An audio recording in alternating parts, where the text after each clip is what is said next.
Urgente, acaba de ser revelado um crime eleitoral gravíssimo para favorecer candidatos. E quem está por trás disso vai deixar vocês chocados. É alguém bem conhecido do mundo da política. Entre outras notícias que prometem incendiar Brasília, está a venda de sentenças, corrupção dentro do STJ, nas mais altas cortes do Brasil. E tem bastante peixe grande envolvido nisso. E aqui neste vídeo, jornalistas vão revelar tudo com riqueza de detalhes. Segundo informações de bastidores, os ministros do STF, do STJ estão desesperados, porque, gente, é muita gente envolvida. Olhem isso. Segundo essa jornalista, tem que ser feita uma faxina. Eu vou começar o vídeo um pouquinho diferente. Vou começar pedindo a ajuda de vocês. Estão vendo esse carro verde que tá viralizando aí em Taubaté, que alagou o meu carro. Infelizmente aconteceu. Minha bebê acabou de nascer, tem uma semana. E quem quiser tá ajudando também, eu necessito muito do carro por causa das festas que eu faço. Até mesmo para levar minha filha nos lugares, tá? Vou beber o conforto dela lá dentro, minha maquininha de tatuagem, máquina de cartão, meus materiais, impressora, documento, habilitação, carteira, cartões. Então acabou se perdendo tudo. Provavelmente o carro, não sei se tem recuperação ou não, a gente vai estar vendo, mas provavelmente pode ser que não. Infelizmente aconteceu, eu fui azarado. Vou fazer uma coisa agora. Eu acreditando isso aqui, cara. Como vocês... Então eu tô pedindo a ajuda de cada um de vocês. Eu já vou agradecer a cada um de vocês, que Deus abençoe todos vocês. Quem não puder ajudar, ora pela gente, compartilhe o vídeo e quem puder, gente, qualquer valor, mas... Em português, claro, tem muita sujeira debaixo desse tapete. Por trás desse esquema, tinha chefão do tráfico pagando para filho de desembargador conseguir ordem de soltura, para deixar o crime organizado leve e solto. Tinha desembargador se vendendo para político safado. Você viu aí, oferecendo sentença em prestação. É um escândalo e muito maior do que sabemos até o momento. Envolve parentes, advogados, desembargadores da ativa e aposentados. Agora, só acontecia lá? Só em Mato Grosso do Sul tem juiz corrupto? Já passou da hora dessa faxina, doa a quem doer. As vítimas de uma justiça corrupta somos todos nós. Ainda não está tão grande, mas é um caso gravíssimo que aconteceu, que está sendo investigado, novos capítulos estão vindo à tona. A notícia é a seguinte: mensagens revelam suspeitas de leilão de decisões no Tribunal de Justiça de Mato Grosso. Troca de mensagens entre advogados e servidores do Tribunal de Justiça do Estado mostram como funcionavam as negociações de valores em um suposto esquema de vendas judiciais. Esse esquema foi alvo de uma operação deflagrada ontem pela Polícia Federal e pela Receita, que terminou com o afastamento de 5 desembargadores do Estado. Bom, eu que estou há bastante tempo trabalhando com o judiciário, eu posso afirmar para vocês que não há nada de novo. Tá? Sempre houve coisas esquisitas, a gente não pode dar detalhes porque a gente não está no Brasil normal, mas sempre houve. E não é difícil vocês pensarem quantas vezes vocês, cidadãos comuns, procuraram às vezes uma delegacia, procuraram até uma procuradoria, uma defensoria pública e enxergou como são as coisas de verdade para pessoas comuns. Esse favoritismo e protecionismo a pessoas poderosas, de colarinho branco, isso existe, é real, e no judiciário isso é latente. Então existe sim, existe coordenação, existe venda, existe muita coisa. Dá para falar de um caso que já foi transitado em julgado, que foi o Lalau. Para quem não se lembra, aquele construiu o Tribunal Trabalhista aqui em São Paulo, né? Isso já ficou bem, fez um gigante, um elefante, né? E ele foi condenado por isso. Então, a gente sabe disso, a gente sempre soube disso. O Brasil tem problema nisso em todas as esferas, em todas as áreas, em todas as profissões. Acontece que o judiciário, isso acaba se agravando, porque vocês imaginam se médicos não tivessem aptos a exercer o seu trabalho dignamente e com a profissão, zelando pela profissão de verdade, se tivessem escopitados aí só por sistema de ideias. É a mesma coisa, a questão judicial, a nossa vida é colocada para o judiciário de forma indireta, mas ela não deixa de ser colocada. Então, qualquer decisão do judiciário interfere tanto na nossa vida, naquelas lides, demandas, né, comuns de pessoas contra pessoas, ou nessas que acabam dando decisões que afetam a todos. Então, isso é preciso enxergar. Lei não se relativiza. Lei não é feita com aquele sorriso que o Barroso fez. Você sabe que tem a lei, você não está cumprindo, você é um criminoso, você está indo contrário à lei. Então, aquela plaquinha de não fumar foi muito emblemático, e essa fala também foi.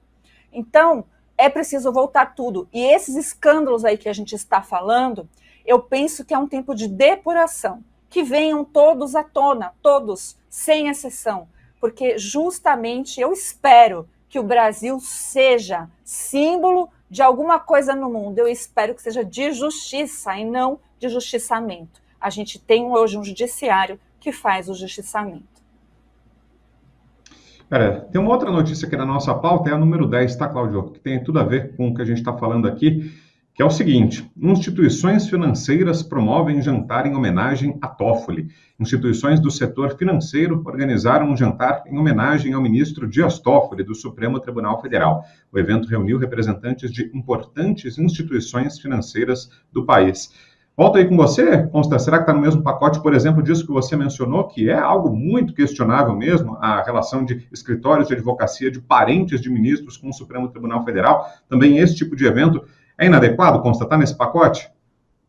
Viagens, eventos patrocinados por empresas que são réis e têm que se defender no Supremo, é tudo conflito de interesse.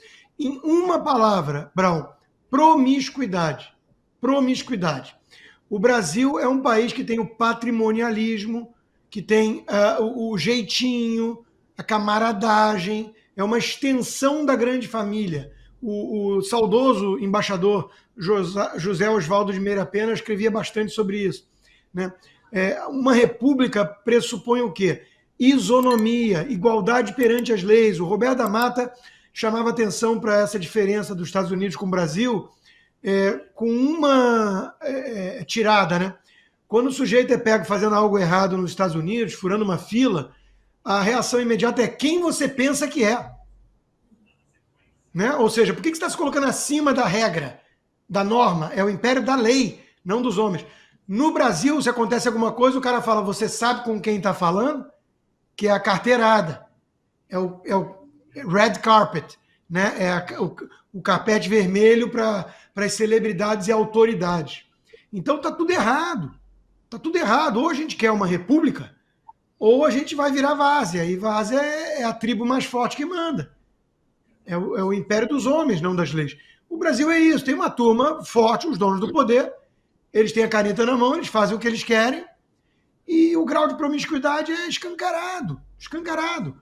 É o padrinho dando habeas corpus com o padre de casamento, é o advogado da quadrilha votando sem ser suspeito no escândalo da própria quadrilha.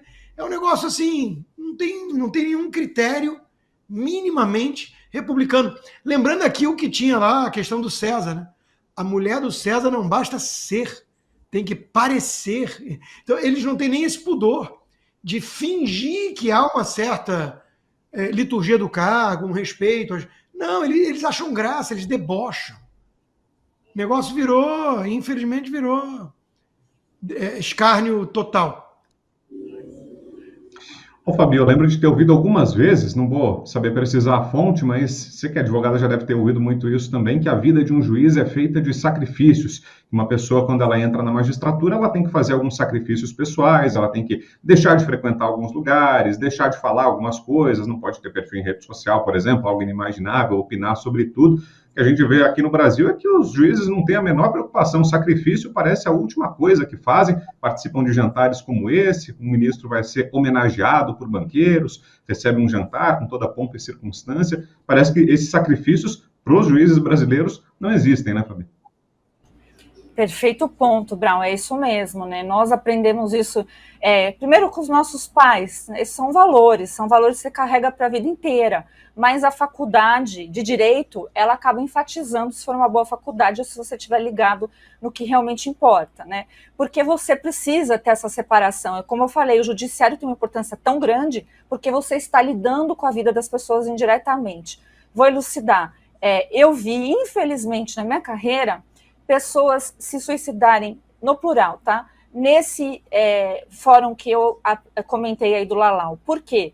Porque às vezes era uma audiência trabalhista, tinha dado uma sentença ali, e empresários, infelizmente, no desespero, né, faziam o que não deviam. Então, para vocês entenderem a responsabilidade, a gente está falando de primeira instância e de vara de trabalho.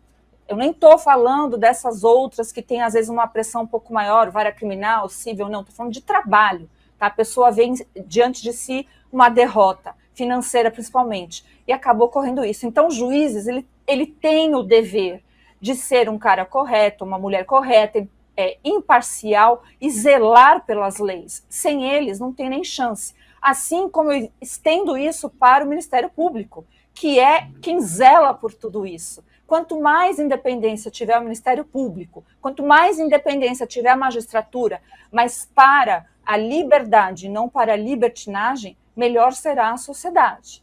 Então, quando nós assistimos esses jantares, essa promiscuidade, eu também concordo com essa palavra, né, essa debandada para que eles tudo pode acontecer e para nós a gente só fica olhando e vendo que está tudo errado, isso tem que parar no Brasil. E para isso nós temos mecanismos. Vou insistir, é a lei de abuso de autoridade. Ela não serve somente para policiais, ela serve para punir a magistratura, os juízes. Ações precisam serem feitas. Eu sei, é difícil, mas é uma das saídas, existem outras. Né? Então, se nós tivermos uma corregedoria, né, por exemplo, como tem a magistratura, mas só pune, infelizmente, um espectro político e não quem está fazendo barbaridades em nome do judiciário, a gente vai continuar sem justiça, tá? Então, são detalhes, mas são detalhes que a gente precisa lembrar que o diabo, ele mora nos detalhes. Fala, Serrão. Vamos lá. Já peço antecipadamente desculpa aos ministros Alexandre de Moraes, Gilmar Mendes e Luiz Roberto Barroso. Mas o mais poderoso ministro do Supremo Tribunal Federal, o mais influente, o principal articulador lá dentro, chama-se José Dias Toffoli. Ele é o único que entende ali das questões modernas, informática, é o único que entende de tecnologia ali dentro, é o único. É quem tem a maior articulação com o partido político que está no poder, esteve e está há muito tempo no Brasil, que é o Partido dos Trabalhadores. Foi advogado do PT. Ele, Toffoli, é um dos 3 representantes de uma estrutura do Estado brasileiro que ninguém olha, presta muita atenção para ela, mas ela faz um estrago gigante na vida dos brasileiros, que chama-se Advocacia Geral da União. Porque ela não é só uma defensora do governo, ela também tem o papel de funcionar como uma procuradoria para atacar quem interessa ao governo. Então ela também tem esse papel dentro dela, ela é advocacia e procuradoria. E ali no Supremo nós temos 3 que vieram dessa AGU: Gilmar Mendes, o Dias Toffoli e o ministro André Mendonça. Então essa estrutura é poderosa, tem influência ali. E ela gostaria de ir além da música do Fantástico. A AGU queria botar o 4º ali e, de repente, se derem chance para ela, ela bota que seria mais o atual advogado-geral da União, Jorge Messias, pode acabar no Supremo Tribunal Federal. Mas Toffoli, é bom a gente lembrar, é poderosíssimo. Foi ele quem instaurou o tal inquérito do fim do mundo, batizado por Marco Aurélio de Mello, e designou Alexandre de Moraes para cuidar da bagaça. Então, Toffoli sabe operar ali dentro, opera muitas vezes nas sombras, e daí a gente entende por que ele agora é tão incensado por todos os poderosos de plantão, pelos grandes poderosos do Brasil, pelos banqueiros. Freud explica. Então não tem. O Brasil não é para amador, é para mamador. Então a coisa aqui é muito séria. A gente precisa entender como funciona de verdade esse sistema de poder. E hoje não dá. Ou a gente muda esse modelo de Estado brasileiro, ou isso aqui vai ser esse lugar bárbaro, de barbárie, para poder sobreviver aqui. Aqui não há mais condição de sobrevivência para quem seja honesto, bem intencionado e queira falar a verdade em relação ao setor público. A gente aqui no Brasil corre ameaça permanente sobre tudo que a gente fala, sobre tudo que a gente faz, sobre tudo que a gente age. A gente aqui tá sendo atacado, chamado de mané. A gente aqui, mas o povo brasileiro inteiro. Então é hora da gente restabelecer o reequilíbrio institucional, discutir a refundação desse país de verdade. Ou até o que eu prefiro chamar de a fundação verdadeira dessa república. Porque a República Brasileira, até hoje, ela não nasceu. Ela leva o nome de república, mas ela é uma esculhambação para o crime organizado, institucionalizado, deitar e rolar. Esse é o fato objetivo. O resto é o que a gente está sofrendo hoje. Mudando de assunto, olha só, mineradoras e governos assinaram um acordo de 170 bilhões de reais relacionado à tragédia de Mariana. O valor será destinado a reparações e compensações. Fechar para balanço e refundar, como disse o Serrão. Isso é inacreditável. Fabi Serrão, rapidinho, por favor, para a gente fechar. Vai lá, Fabi. Não, realmente não faz sentido, né? É isso mesmo. A lei, eu não consigo entender ainda como é que fizeram isso, esse malabarismo. Mas hoje a lei, ela não é taxativa, ela é interpretativa, né? Então, normas abertas acabam fazendo isso. Só que a gente precisa lembrar aqui que existe, né? Até aquela convenção aí que o STF resolveu substituir nome de mãe, pai, não sei o quê. É por aí, gente. Família é família. Todos nós nascemos, né, de um homem e de uma mulher, não tem outro meio. Né? Não tem, biologicamente não existe. Então, é esse o principal ponto. Isso tem que ser tutelado, isso tem que ser protegido. Gente, todo mundo sabe que uma sociedade sadia é aquela que preserva as famílias, né? E as suas mudanças, não importa, tem famílias diferentes? Tem, mas sempre com esse conceito de, né, mais do que um tutor para um filho, por exemplo. E é filho, tá? Não essas bizarrices aí que ficam inventando. É mãe, pai e filho. Você, Serrão? A imbecilidade woke parece que contaminou completamente a cabeça de nossos magistrados, nossos advogados, membros do judiciário, do sistema judiciário como um todo. Esse tipo de decisão é estúpida. Ela claramente detona o papel fundamental da família. É mais uma decisão que, na verdade, está dizendo família não serve para nada. E esse é o discurso woke, a canalice woke que está imperando no mundo. Parece que o juristocrata tupiniquim pensa que filho de chocadeira existe. Não, ninguém é filho de chocadeira. Essa questão é inegociável. Tem pai e tem mãe, mas o sistema nosso está jogando contra o pai, contra a mãe, contra a família, contra o Espírito Santo e contra tudo o que ele puder jogar para manter seus privilégios. Assustador. Gravíssimo crime eleitoral de Ronaldo Caiado em favor do candidato Sandro Mabel. É isso mesmo, gente. Ronaldo Caiado, o governador de Goiás. O governador de Goiás, Ronaldo Caiado, usou a máquina pública para angariar apoio político por meio do oferecimento de cestas básicas em troca de votos ao candidato à prefeitura de Goiânia, Sandro Mabel, do União Brasil. A afirmação é da juíza Maria Albelina, da primeira zona eleitoral de Goiânia.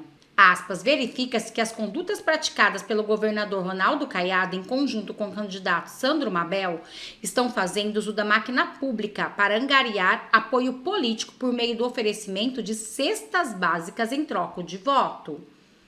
Gente, pegando as pessoas mais favorecidas, porque alguém que troca voto em troco de cesta básica é alguém que realmente está necessitando, usando do sofrimento dessas pessoas para conseguir votos. O governador Ronaldo Caiado, viu? Do Centrão. Deve ser por isso que Bolsonaro está tão revoltado com ele. Com certeza, né? E aqui continua a notícia. Configurando a prática de conduta vedada e abuso de poder político, haja vista que o governador faz uso do seu cargo e da autoridade para interferir no resultado das eleições. Fecham aspas. Até aí tudo bem, né? Há quem diga que vai falar que ele está fazendo uma ação social, só que não. Porque segundo aqui a juíza, ela conclui, aspas, restou demonstrado pelas fotos e vídeos juntados aos autos que o programa social Goiás Social, ainda que seja um programa social em andamento pertencente ao governo do estado de Goiás, foi utilizado de maneira deliberada para promover o candidato à prefeitura de Goiânia, Sandro Mabel, desequilibrando o pleito eleitoral. E segundo a juíza, a legislação eleitoral proíbe o uso de programas sociais de governo para a promoção pessoal e eleitoral de um candidato. E aí, gente, vocês imaginavam isso diretamente do governador Ronaldo Caiado? Dar cesta básica, usar da tristeza do povo, do momento de desespero para angariar votos? Isso realmente é um grave crime eleitoral. Segundo uma servidora do CNJ, a PF não pegam porque não querem esta corrupção dentro do nosso judiciário brasileiro. Essas obtidas pela Polícia Federal mostram que o suposto esquema de vendas de decisões judiciais do Tribunal de Justiça do Mato Grosso do Sul, investigado na Operação Última Ratio, era conhecido por atores do Poder Judiciário. A servidora Natasha Neves de Jonas Bastos, assessora do gabinete do desembargador Júlio Roberto Siqueira Cardoso, aposentada em junho, afirma em uma conversa, aspas, todo mundo fala, aí eu não sei como que CNJ não pega, a Polícia Federal não pega, portanto está escancarado, não pegou porque não quis. E vocês, gente, vocês imaginavam que estava acontecendo tanta falcatrua, tanta sujeira no nosso judiciário? Não é só sobre a liberdade de expressão, não. E nem é sobre perseguir a direita. Tem algo muito mais além, que é o sistema que comanda tudo. Tudo. O dinheiro do nosso Brasil. E é por isso que está tanta perseguição em cima dos deputados de direita, que prometem derrubar tudo e acabar com a corrupção no Brasil.